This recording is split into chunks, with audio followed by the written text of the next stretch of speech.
Ja sam Tomislav Kruhonja i predstavljam listu broj 4 braniteljske domoljubne stranke Hrvatske. Mi predstavljamo branitelje i sve hrvatske građane. To je znači da naša platforma Saveza sa narodom je oblik ostvarivanja partnerstvi stranaka, nezavisnih kandidata, nevladinih organizacija, uglednih pojedinaca i drugih.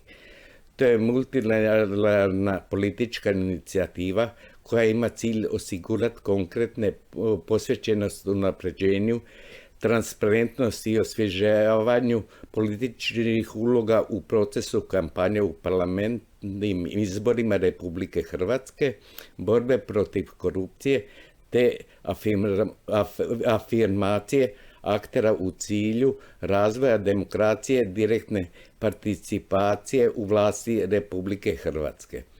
Pomoć svim akterima u političkim osvježenju, transparentnost i efikasnost i odgovornost. Naš glavni cilj je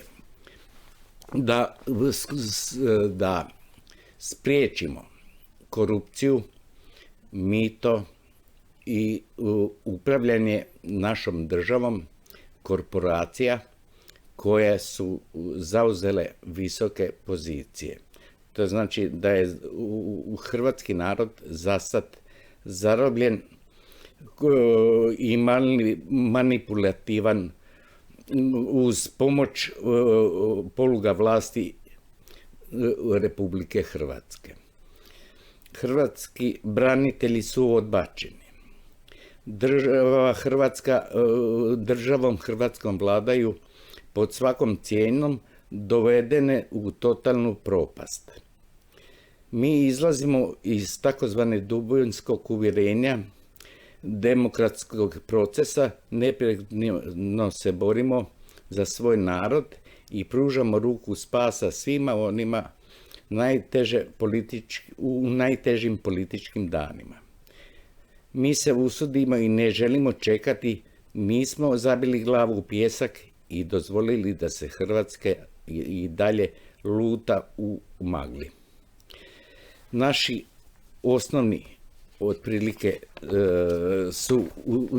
naš osnovni program je sigurnost i stabilnost nacionalnog osvješćenja, čvrsta Hrvatska država za budućnost i opstanak našeg hrvatskog naroda i svih naših građana. Neutralnošću osigurava rješenje političkih procesa u okruženju, osloboditi narod i pružiti mogućnost u kreiranju svoje budućnosti. Domovinski rat i hrvatske branitelje su osnova hrvatske samostalnosti i da se borimo za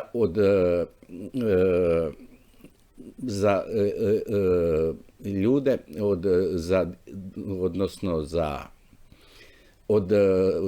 smatramo da se čovjekov vijek stvara od začeća do njegove prirodne smrti. U našem programu su svi dobro došli i bez obzira na vjeru, naciju i svjetonazor, ne želimo nikog ponižavati, ali želimo pošteno i čestito služiti hrvatskom narodu.